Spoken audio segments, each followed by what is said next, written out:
আয়াত ওয়া কুল্লু শাইইন ফাআলুহু ফিজ জুবুর। আমি আল্লাহ প্রত্যেকটা সৃষ্টি জগতের তকদিরের ছোট বড় মধ্যম সবকিছু আগেই লিপিবদ্ধ করে রেখেছি। আবু হুরায়রা রাদিয়াল্লাহু তাআলা আনহু বলেন, রাসূলুল্লাহ সাল্লাল্লাহু আলাইহি ওয়াসাল্লাম বলেছেন, আমরা যখন মায়ের পেটে ছিলাম, বয়স ৩৪, ১২০ দিন তথা ৪ মাস, তখন আল্লাহ সুবহানাহু ওয়া তাআলা একজন ফেরেশতা পাঠান। সেখানে ফেরেশতাকে বলা হয়, তুমি লেখো। ফেরেশতা আল্লাহর কাছে জানতে চান আমি কি লিখব। তখন আল্লাহ বলেন, তুমি লেখো আজালাহু। আমি এই বান্দাকে পৃথিবীতে পাঠাতে চাচ্ছি, প্রেরণ করতে চাচ্ছি। পৃথিবীতে যাওয়ার পর কতদিন বেঁচে থাকবে, হায়াত পাবে, এই হায়াতটা লেখো। অতএব আপনার চিন্তা করা ভুল যে আপনি কিয়ামত পর্যন্ত বাঁচবেন। মাঝে মধ্যে আমি একটা কথা বলি, আপনি একটা পানির বোতল কিনেছেন, গায়ে লেখা আছে উৎপাদনের তারিখ, নিচে লেখা আছে মেয়াদ উত্তীর্ণের তারিখ। মানে পানির বোতলটা কতদিন পর্যন্ত ব্যবহার করা যায় এর একটা তারিখ লেখা আছে তার গায়ে। 2 টাকা দামের একটা বিস্কিটের প্যাকেট কিনে খাবেন, এই বিস্কিটের প্যাকেটের গায়েও লেখা আছে বিস্কিটের প্যাকেটটা তৈরি করার তারিখ আর কতদিন পর্যন্ত বিস্কিটটা খাওয়া যায়। তার মানে নির্ধারিত তারিখের পরে বিস্কিটটা আর খাওয়ার উপযোগী থাকে না। আপনি ভাবলেন কি করে, বিস্কিটের গায়ে যদি মৃত্যুর তারিখ লেখা থাকে, পানির বোতলে যদি মৃত্যুর তারিখটা লেখা থাকে, আল্লাহ সুবহানাহু ওয়া তাআলা আমাদেরকে পৃথিবীতে পাঠিয়েছেন মৃত্যুর তারিখ নির্ধারণ না করেই। কথা বোঝাতে পারিনি? মৃত্যুর তারিখ নির্ধারণ না করে পাঠানো হয়েছে, অসম্ভব। আল্লাহ সুবহানাহু ওয়া তাআলা বলছেন, লেখো আমার এই বান্দার আজালাহু, তার আয়ুষ্কাল।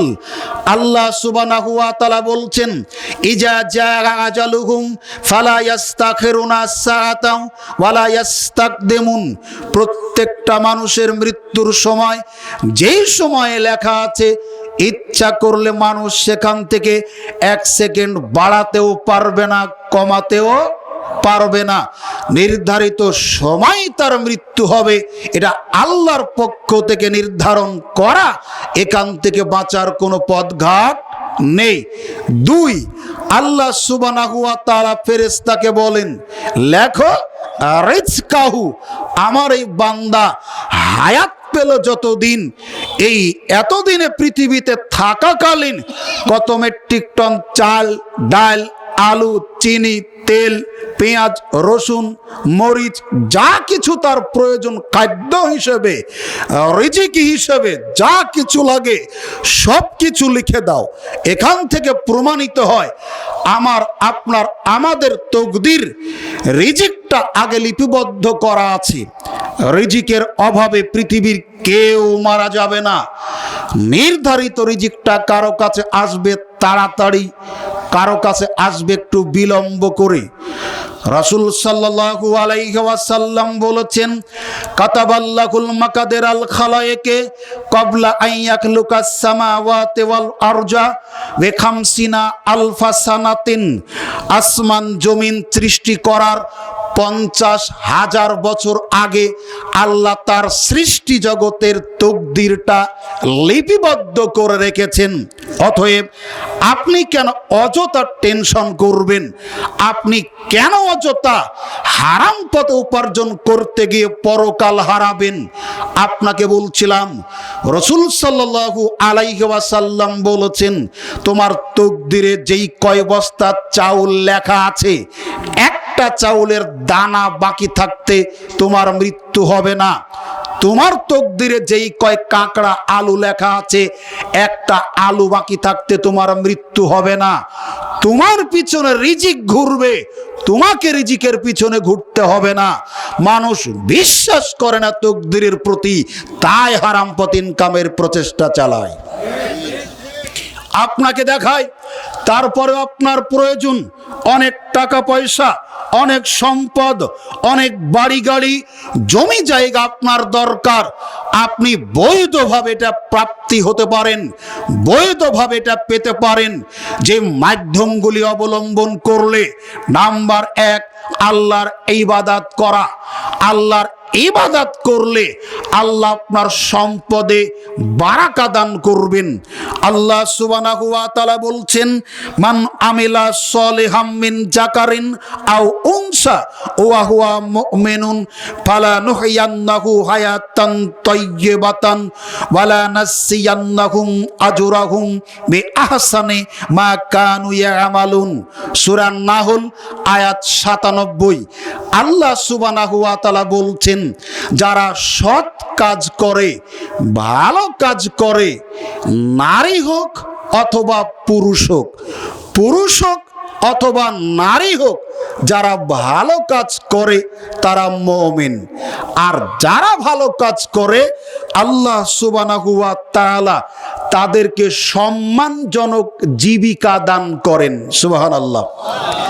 তার মানে আপনাকে এমনভাবে আল্লাহ রিজিক দিবেন না যাতে করে এই রিজিকটা নিতে গিয়ে আপনি লাঞ্ছিত হবেন, আপনি অপমানিত হবেন, আপনাকে মানুষ খারাপ দৃষ্টিতে দেখবে। এইভাবে রিজিক দিবেন না। কিভাবে রিজিক দিবেন? সম্মানজনকভাবে। কি করলে? আল্লাহর ইবাদত করলে। আপনি আল্লাহর ইবাদতও করবেন না, সম্পদও বাড়াবেন, এটা হবে না। সম্পদ যদি বাড়াতে চান, আল্লাহ ওয়াদা করেছেন সূরা নাহল আয়াত 97, সৎ কর্ম করলে, সৎ কাজ করলে, ভালো কাজ করলে, নারী হোক অথবা পুরুষ হোক, আল্লাহ সুবহানাহু ওয়া তাআলা এই নারী পুরুষকে সম্মানজনক রিজিক, জীবিকা দান করে থাকেন। নাম্বার 2, সম্মানিত উপস্থিতি, আল্লাহ সুবহানাহু ওয়া তাআলা বলছেন সূরা তালাক আয়াত 2, ওয়া মাইয়াতাওয়াক্কাল আলাল্লাহি ফাহুয়া হাসবুহু। কেউ যদি আল্লাহর প্রতি তাওয়াক্কুল করে, ভরসা করে, নির্ভর করে, আল্লাহ আমাকে রিজিক দিতে পারেন, আল্লাহ আমাকে না খেয়ে মারবেন না, আল্লাহই রিজিক দাতা, এই ব্যাপারে যে বা যারা, নারী হোক পুরুষ হোক, যারা আল্লাহর উপরে ভরসা করে, তাওয়াক্কুল করে, নির্ভর করে, আল্লাহ সুবহানাহু ওয়া তাআলা বলছেন আমি ওই বান্দার জন্য যথেষ্ট হয়ে যাই। সুবহানাল্লাহ বললেন না? আল্লাহ কার জন্য যথেষ্ট হন? যেই ব্যক্তি আল্লাহর উপরে নির্ভর করে, এই ব্যক্তির জন্য আল্লাহ যথেষ্ট হন। তিনি বলছেন, ওয়া মা মিন দাব্বাতিন ফিল আরজি ইল্লা আলাল্লাহি রিজকুহা। পৃথিবীতে মানুষ তো দূরের কথা, চতুষ্পদ জন্তু যারা আছে তাদের রিজিকের ব্যবস্থা কে করেন? কথা বলেন, কে করেন? কুকুর কার সৃষ্টি? রিজিক দেন কে? শুকুর কার সৃষ্টি? রিজিক দেন কে? গরু ছাগল কার সৃষ্টি? রিজিক দেন কে? আপনার বিবেকের কাছে আপনি যে জিজ্ঞাসা করুন, আল্লাহর সৃষ্টিতে যত মাখলুক আছে তিনি বলছেন, ওয়া তিন ফলের কসম, ওয়া জাইতুন, জাইতুন ফলের কসম, ওয়া তুরে সিনিন, সিনাই পর্বতের কসম, ওয়া হাজাল বালাদিল আমিন, এই নিরাপদ মক্কা নগরীর কসম। আল্লাহ সুবহানাহু ওয়া তাআলা তার 4টি সৃষ্টির নামে কসম কেটে বলছেন, লাকাদ খলাকনাল ইনসানা ফি আহসানি তাকবীম। আমার সৃষ্টিতে, সারা পৃথিবীতে যত সৃষ্টি আছে সব চাইতে উত্তম সৃষ্টি হলো মানুষ। আলহামদুলিল্লাহ। আপনি ভাবেননি জীবনে আপনার পাশে দেখুন কুকুর ঘুরে, শুকুর ঘুরে, বানর ঘুরে, গরু ছাগল বিড়াল ঘুরে। আল্লাহ ইচ্ছা করলে আমাকে আপনাকে কুকুর করে পৃথিবীতে পাঠাতে পারতেন। আল্লাহ নিজে বলছেন, তিনের কসম, জাইতুনের কসম, সিনাই পর্বতের কসম, নিরাপদ মক্কা নগরীর কসম, আমি আল্লাহ কসম কেটে বলছি, আমার সৃষ্টিতে যত আছে সব চাইতে উত্তম আকৃতি আমি সৃষ্টি করেছি মানুষকে। আলহামদুলিল্লাহ। সম্মানিত উপস্থিতি, আপনার বিবেককে জিজ্ঞাসা করুন, এই নিকৃষ্ট সৃষ্টিকে যে আল্লাহ রিজিক দেন, আমাকে আপনাকে সে আল্লাহ রিজিক দিতে পারেন না বাবা? তাহলে কেন হারাম পথে উপার্জন করতে চান? কেন পাপ পথ আপনি বিপদগামী হয়ে পরকাল নষ্ট করেন?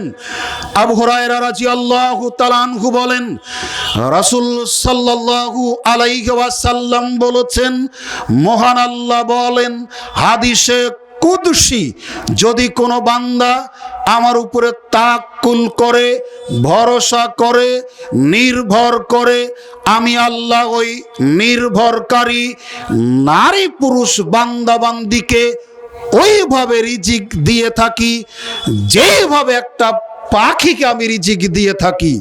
একটা পাখি সকালবেলা বাসা থেকে বের হয় খালি পেটে, ক্ষুধার্ত হালাতে, সন্ধ্যা রাত্রে বাসায় ফিরে আসে উদর পূর্তি করে, ভর্তি করে। অজানা অচেনা উৎস থেকে আল্লাহ এই পাখির যেইভাবে রিজিকের যোগান দেন, কেউ যদি আল্লাহর উপরে ভরসা করে, আল্লাহ ওই ভরসাকারীকে ওই পাখির মতো অজানা উৎস থেকে রিজিকের ব্যবস্থা করে দেন।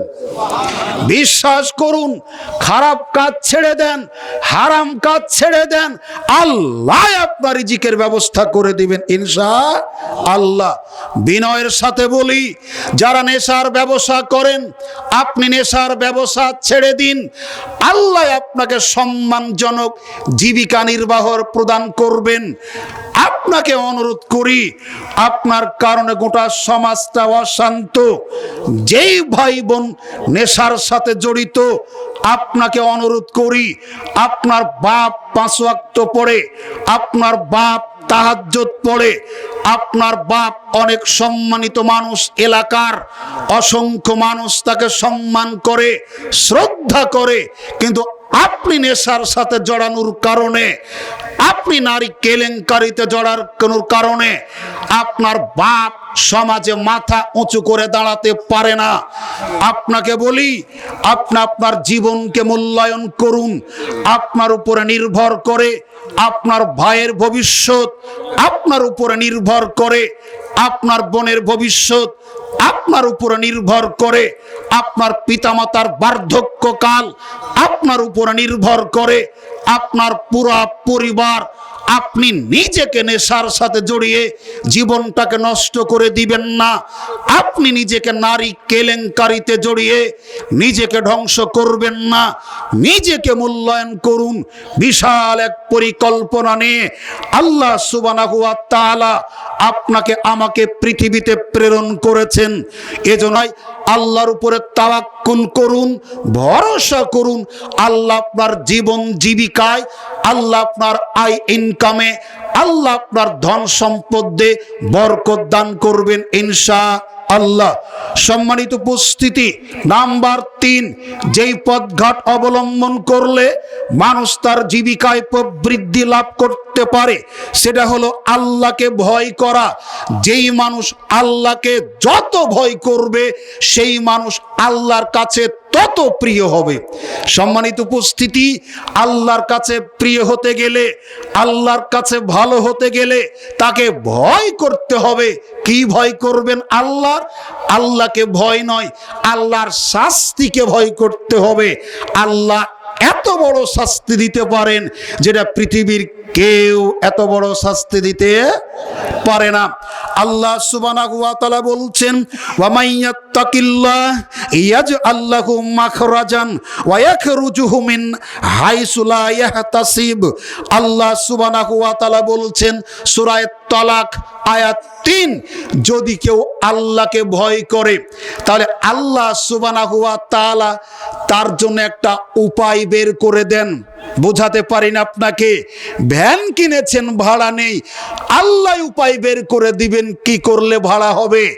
দরিদ্র মানুষ, খাবার কোনো ব্যবস্থা নেই, আল্লাহ বলছেন আমাকে ভয় করো, আমি একটা পথ বের করে দিব। আল্লাহ বলছেন আমাকে ভয় করো, আমাকে ভয় করো মানে উবাই ইবনে কাব রাদিয়াল্লাহু তাআলা আনহু একদিন এই আয়াতটা পড়ছিলেন, পড়ে ওমরকে জিজ্ঞেস করছেন আপনি কি জানেন তাকওয়া কাকে বলে, আল্লাহ ভীতি কাকে বলে? পাল্টা তখন তিনি তাকে বলছেন, ওমর রাদিয়াল্লাহু তাআলা আনহুকে, আপনি কি কখনো কাঁটাযুক্ত রাস্তাতে হেঁটেছেন? আপনি কি কখনো কাদাযুক্ত রাস্তাতে হেঁটেছেন? কথা বোঝা যায়। ওমরকে জিজ্ঞেস করছেন আপনি কি যেই পথে কাঁটা আছে এরকম পথে হেঁটেছেন কখনো? যেই পথে কাদা আছে এরকম পথে আপনি কি চলেছেন কখনো? ওমর রাদিয়াল্লাহু তাআলা আনহু বলছেন হ্যাঁ আমি চলেছি। কিভাবে? কাঁটা যাতে কাপড়ে না লাগে এজন্য সংকুচিত হয়ে কাপড় গুটিয়ে নিয়ে হেঁটেছি। কাদা আছে যেই রাস্তাতে কাপড়গুলিকে গুটিয়ে নিয়ে হেঁটেছি যাতে কাদা কাপড়ে না লাগে। তখন তিনি বলছেন তাকওয়া হলো, আল্লাহ ভীতি হলো, নামাজ না পড়ি ঈমান ঠিক আছে। কথা বলেন, এরকম কি না? তখন তিনি বলছেন যাবতীয় পাপ থেকে, কাঁটা থেকে যেভাবে বাঁচেন, কাদা থেকে যেভাবে বাঁচেন, সমস্ত পাপ থেকে বাঁচার নাম হলো তাকওয়া, তার নাম হলো আল্লাহ ভীতি। আপনি আল্লাহকেও ভয় করেন সমানে সুদও খান, ভয় আছে আল্লাহর। আপনি আল্লাহকে ভয় করেন, মিথ্যাও বলেন, ভয় করেন আল্লাহকে। আল্লাহকেও ভয় করেন, বিড়িও মারেন, ভয় করে আল্লাহকে। আল্লাহকেও ভয় করেন, জর্দাগুলো খান, ভয় করেন আল্লাহকে। আল্লাহ পাক বলছেন আল্লাহকে যারা ভয় করে তাদের জন্য একটা পথ তিনি বের করে দেন। এখানে শেষ নয়, তিনি বলছেন পরের অংশে ওয়ায়ারজুকুহু মিন হাইসু লা ইয়াহতাসিব, তাকে হিসাব ছাড়া বান্দা যখন রিজিক পায় ও কল্পনা করতে পারে না, ক্যালকুলেটরে হিসাব মিলাতে পারে না এই রিজিক আমি পেলাম কিভাবে। মানে হিসাব ছাড়াই আল্লাহ তাকে রিজিক দেন। সুবহানাল্লাহ বললেন না? কি করলে?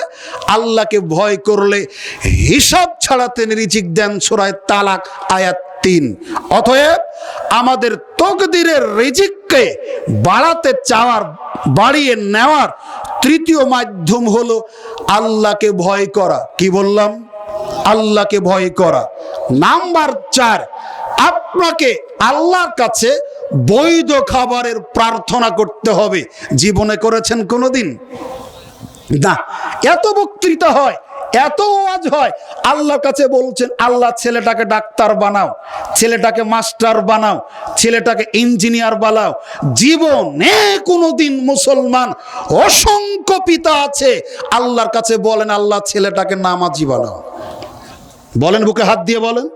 কোন দিন দোয়াতে আপনি বলেননি আল্লাহ আমার ছেলেকে নামাজি বানাও, রোজাদার বানাও। বহু বাপ মা আছে আল্লাহর কাছে বলে আল্লাহ ছেলেটাকে মাস্টার বানাও, ডাক্তার বানাও। কথা বলেন, কথা বলেন। আপনি মুসলমান হিন্দু আজও বুঝতে পারেননি।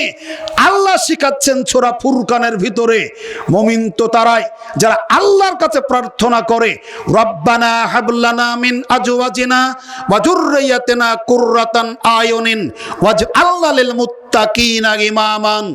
আল্লাহ শিখিয়ে দিচ্ছেন মুমিন তো তারাই, মুসলিম তো তারাই, ঈমানদার তো তারাই যারা আল্লাহর কাছে প্রার্থনা করে হে আমার প্রতিপালক, আমার বউকে, আমার ছেলেকে, আমার মেয়েকে আমার জন্য নয়ন প্রীতিকর করো। তার দিকে তাকালে আত্মাটা যেন ঠান্ডা হয়, আত্মাটা যেন শান্তি পায়, এমন তুমি বানাও। আল্লাহ আমার ছেলে মেয়েকে তুমি মুত্তাকিদের ইমাম বানাও, নেতা বানাও। কোনোদিন বলেছেন? না। জিজ্ঞেস করলেই বলবেন না। প্রার্থনা করুন আল্লাহর কাছে। আপনার ছেলে মাদকের সাথে জড়িত, তাহাজ্জুদ পড়ে আল্লাহর কাছে দুহাত তুলে চোখের পানি ছাড়ুন। আল্লাহ, আমি তাহাজ্জুদ পড়ি, এলাকার অসংখ্য মানুষ আমাকে সম্মান করে, সম্মানিত মানুষকে অসম্মানিত করে, আমার ছেলে মাদকের সাথে জড়িয়ে, তুমি পারো আমার ছেলেকে সুপথে ফিরিয়ে আনতে। আমি অভিযোগটা তোমার কাছে রেখে দিলাম। বিশ্বাস করুন, আপনার দোয়া যদি কবুল হয়, আপনার ছেলে মাদক থেকে সরে আসবে। আল্লাহর কাছে অভিযোগটা দিন, আল্লাহ, আমার ছেলে নারী কেলেঙ্কারিতে জড়িত, আমি তোমার কাছে দোয়া করছি, আমি তোমার কাছে অভিযোগটা দিলাম, দয়া করে তুমি আমার ছেলেকে বিপদ থেকে বাঁচাও। বিশ্বাস করুন, আপনার দোয়া কবুল হলে আপনার ছেলে নারী কেলেঙ্কারি থেকে বাঁচতে পারবে।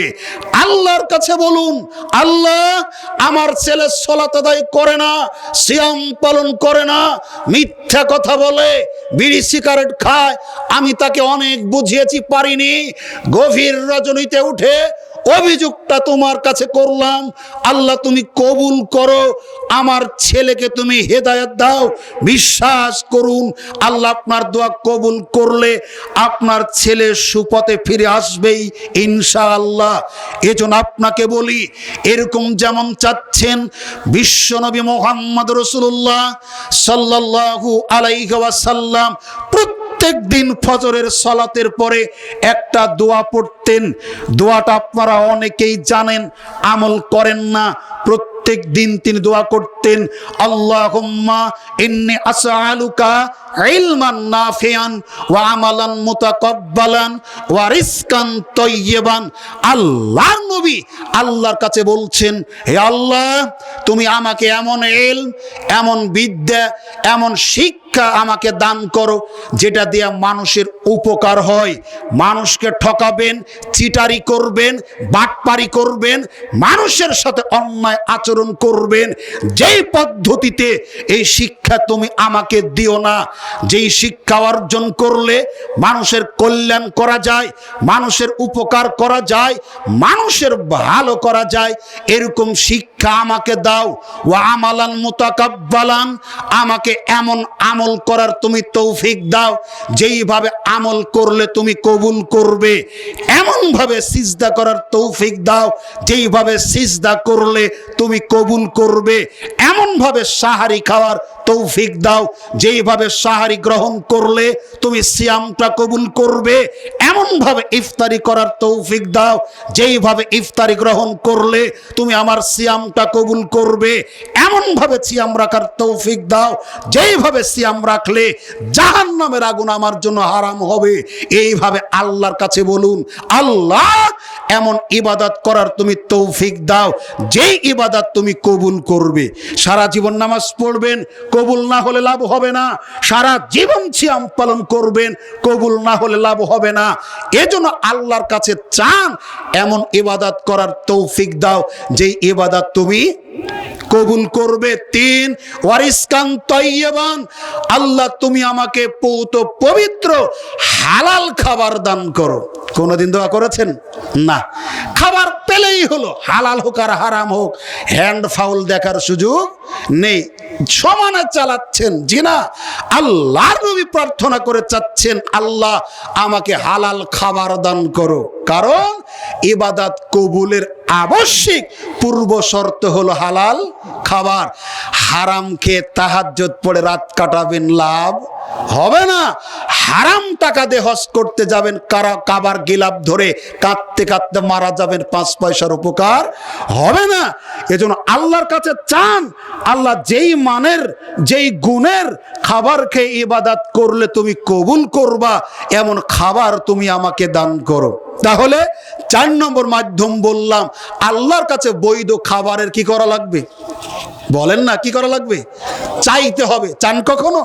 আল্লাহর কাছে বৈধ খাবার চান। নাম্বার 5, আল্লাহ সুবহানাহু ওয়া তাআলার নবী বলছেন, সুনানে আবু দাউদ 2603 নম্বর হাদিস, শাখরাল গামেদি রাদিয়াল্লাহু তাআলা আনহু বলেন, রাসূল সাল্লাল্লাহু আলাইহি ওয়াসাল্লাম আমাদের জন্য দোয়া করতেন কি, আল্লাহুম্মা বারিক লি উম্মতি ফি বুকুরিহা ওয়া কানা ইজা বাআসা সারিয়াতান, আল্লাহর নবী আমাদের জন্য দোয়া করতেন, হে আল্লাহ তুমি আমার উম্মতের সকালে বরকত দাও। কখন বরকত দাও? কথা বলেন, কখন বরকত দাও? যখন ঘুমিয়ে থাকেন, তাই না?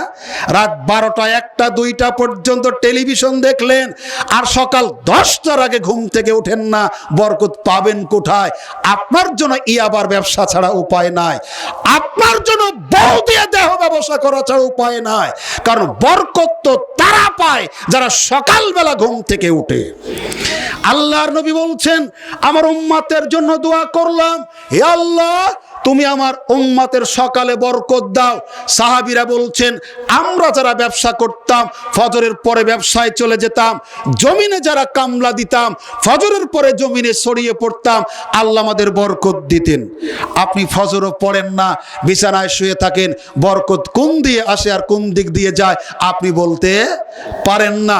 এজন্য আপনাকে বলি, 5 নম্বর মাধ্যম বরকত লাভের উপায়, আপনাকে সকাল সকাল ঘুম থেকে উঠতে হবে। নাম্বার 6, ফজরের সালাত আদায়। এখন বলছেন হুজুর এতক্ষণের বক্তব্য ভালোই লাগলো, নামাজ না পড়ে বরকত কিভাবে পাওয়া যাবে সেটা বলেন।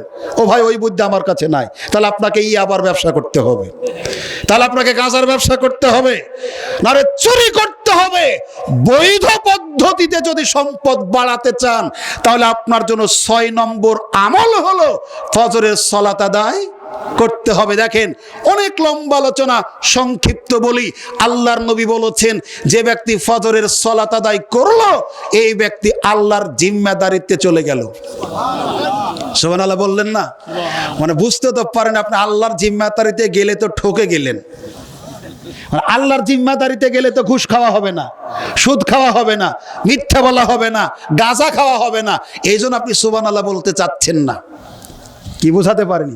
আল্লাহর নবী বলছেন, ফজরের নামাজ কেউ যদি পড়লো আল্লাহর দায়িত্বেও চলে গেল। ও থাকবে কোথায়, খাবে কি, পড়বে কি, অসুস্থ হলে চিকিৎসা কিভাবে হবে, সব দায়িত্ব আল্লাহর।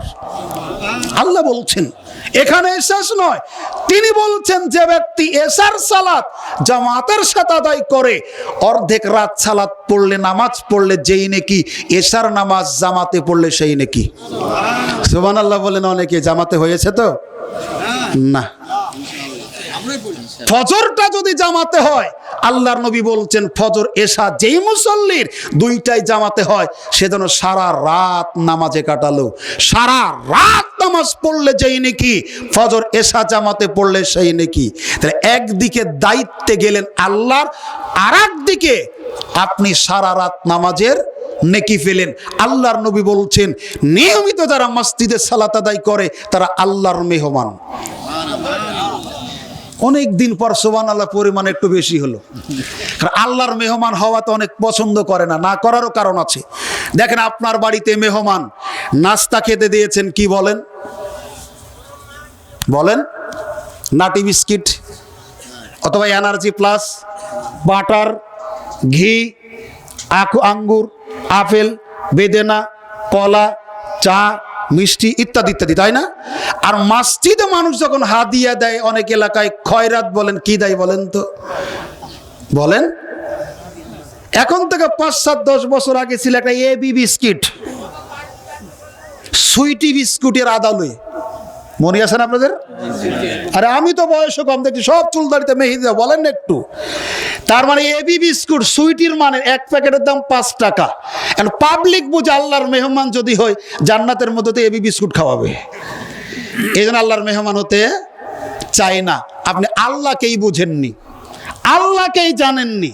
আল্লাহ সুবহানাহু ওয়া তাআলা বলছেন, যারা আমার মুত্তাকি পরহেজ আল্লাহওয়ালা মানুষ, তাদের জন্য জান্নাতে এমন কিছু প্রস্তুত করে রেখেছি যেটা 2 চোখ মানুষের কোনোদিন দেখেনি, অন্তর কোনোদিন কল্পনা করেনি, ভাবতেই পারেনি, কোনো কান কোনোদিন শুনেনি।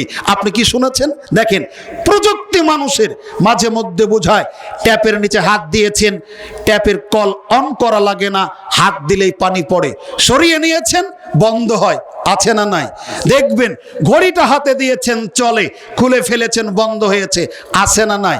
আপনি লিফটে গেলেন, একতলা থেকে 10 তলাতে উঠবেন, সুইচ টিপলেন, দরজা খুলে গেল, ঢুকলেন, উঠে গেলেন। প্রযুক্তি, কথা বলেন।